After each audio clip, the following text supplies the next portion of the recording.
दोस्तों नमस्कार। एक पॉलिटिकल खबर आ रही है। अमित शाह ने उत्तर प्रदेश में 80 में से 80 सीटें जीतने के लिए अपने घोड़े खोल दिए हैं। कल वो अलीगढ़ में थे। कल्याण सिंह के बहाने उस लोध समाज को उन्होंने संबोधित किया, राम मंदिर के इशू को उठाया। भारतीय जनता पार्टी जिसके साथ यादव के अतिरिक्त पिछड़ी जातियां हैं और अति पिछड़ा तो एक समूह में उनके साथ है। पिछड़ी जातियों में जो लैंड होल्डिंग जो जातियां हैं, कुर्मी, जाट, गुर्जर, लोध, इन जातियों का एक हिस्सा बीजेपी के पास पहले से रहा है समाजवादी पार्टी के खिलाफ एंटी यादव पॉलिटिक्स के जरिए।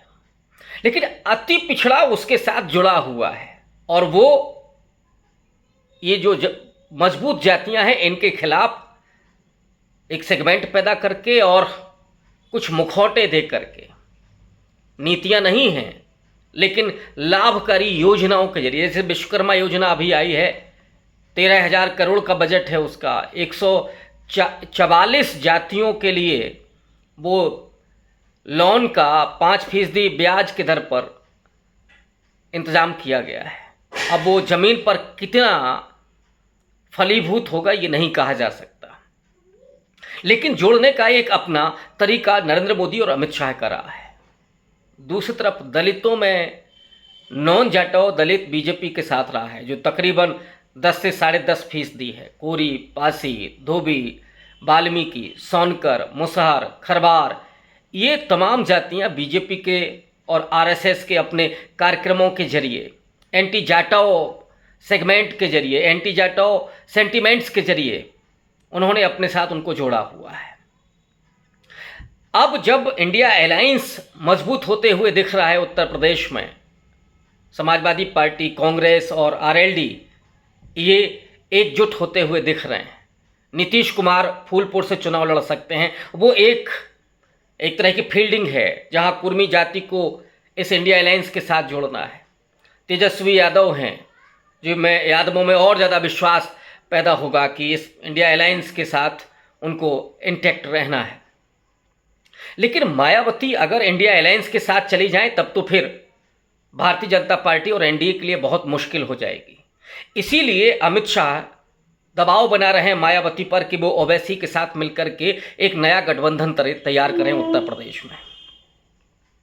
इंडिया अलायंस में अगर मायावती आती हैं तो जाहिर तौर पर जो अति पिछड़ा है और दलित है वो उसके साथ शिफ्ट कर जाएगा।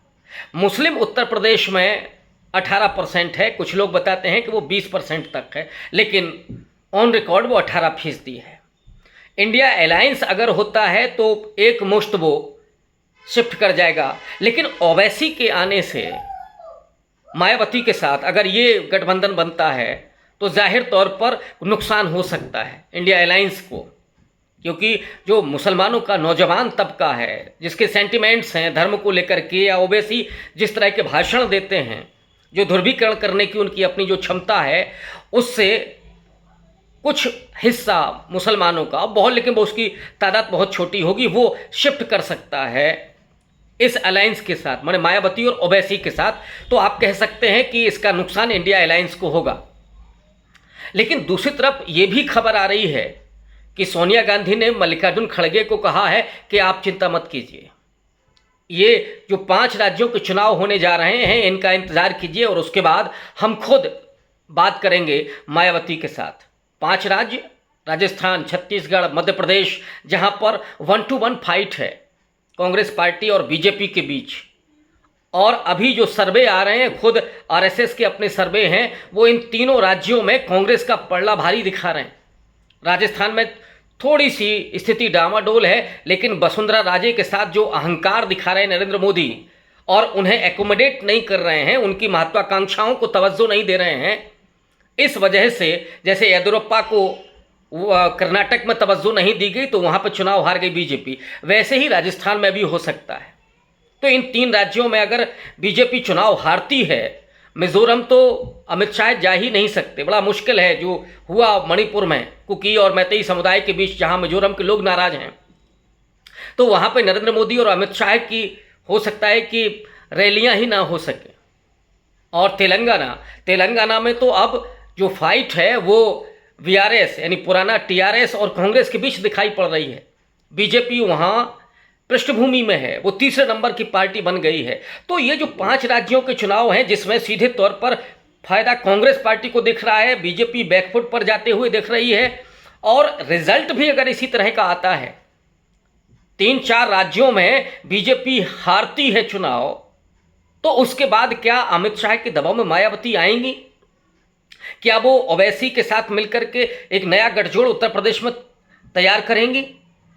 लेकिन सोनिया ने जो जिस तरह की बात कही है कि वो बात करेंगी मायावती के साथ, और हम लोग जानते हैं कि मायावती अगर किसी की बात को सबसे ज़्यादा तवज्जो देती हैं भारत की राजनीति में, किसी का एहतराम करती हैं, किसी का सम्मान करती हैं सबसे ज़्यादा, तो वो सोनिया गांधी हैं। और सोनिया गांधी की वो तस्वीर आपको याद आ रही होगी 2019 के लोकसभा चुनाव के पहले की, जब सोनिया गांधी ने मंच पर, जिसमें कई विपक्षी दलों के नेता थे, उसमें उन्होंने मायावती को जो सम्मान दिया था, गले से लगाया था और उनको एहसास कराया था अपनेपन का। जिस तस्वीर को इस देश के सभी दलितों ने देखा था, तो निश्चित तौर पर सोनिया गांधी की बातचीत मायावती के साथ वो कामयाब हो सकती है।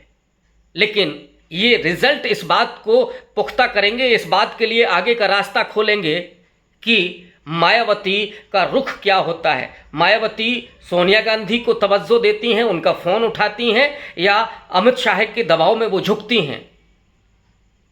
और जो 5 राज्यों के चुनाव हैं उसमें कांग्रेस पार्टी अगर जीतती है तो मेरा अनुमान ये है कि अमित शाह फिर उनको दबाव में नहीं ले सकते हैं। हाँ, ये ज़रूर है कि मायावती थोड़ा इंतजार करेंगी आचार संहिता का, कि आचार संहिता लागू हो तो वो इंडिया अलायंस के साथ जाएंगी।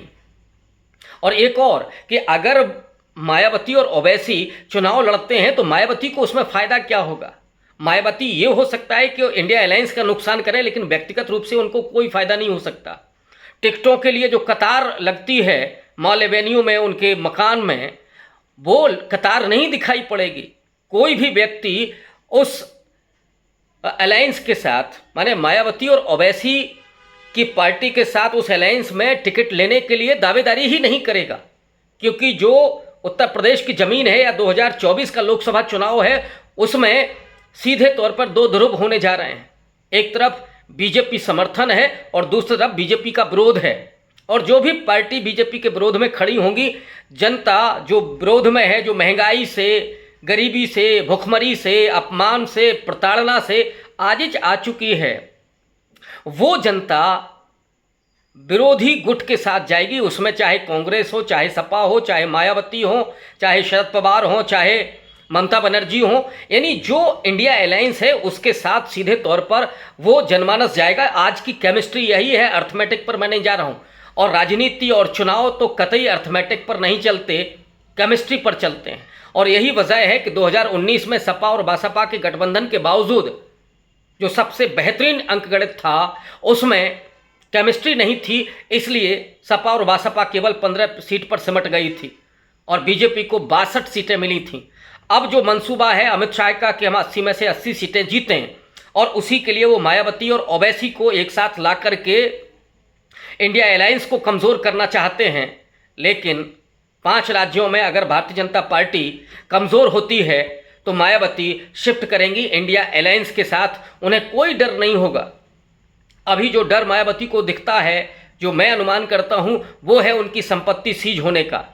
मायावती अपनी ताकत को भी जानती होंगी, जैसा मैं अनुमान करता हूं कि अगर मायावती को भी सरकार ने अगर छू भी दिया, जेल जाना तो बहुत दूर की बात है, मायावती अगर आज भी सड़क पर खड़ी हो जाए तो पूरे हिंदुस्तान का, देश का तो छोड़ दीजिए, उत्तर प्रदेश का तो छोड़ दीजिए, पूरे देश का, पूरे भारत का जो दलित है, जिसका मायावती के प्रति एक अपना सेंटिमेंट्स है, जो भावुकता है, आज भी निर्विवाद रूप से वो सबसे बड़ी नेता मानी जाती हैं दलितों की।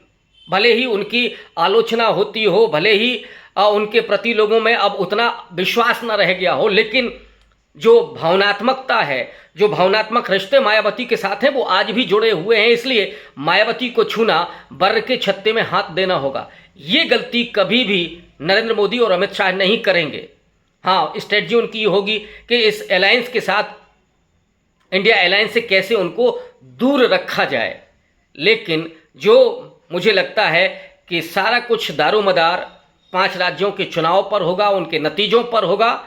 और अगर नतीजे कांग्रेस के पक्ष में जाते हैं, इंडिया अलायंस के पक्ष में जाते हैं, तो फिर मायावती भी इंडिया अलायंस के साथ खड़ी होती हुई दिखाई देंगी। वो अमित शाह के उस डर में, अमित शाह की उस धमकी में, अमित शाह की उस स्ट्रेटजी में नहीं आने वाली कि जिसमें ओवैसी के साथ जाकर के उन्हें इंडिया अलायंस का नुकसान करना है। ऐसा मैं नहीं देखता हूं व्यक्तिगत तौर पर। आज के लिए बस इतना ही। बहुत शुक्रिया।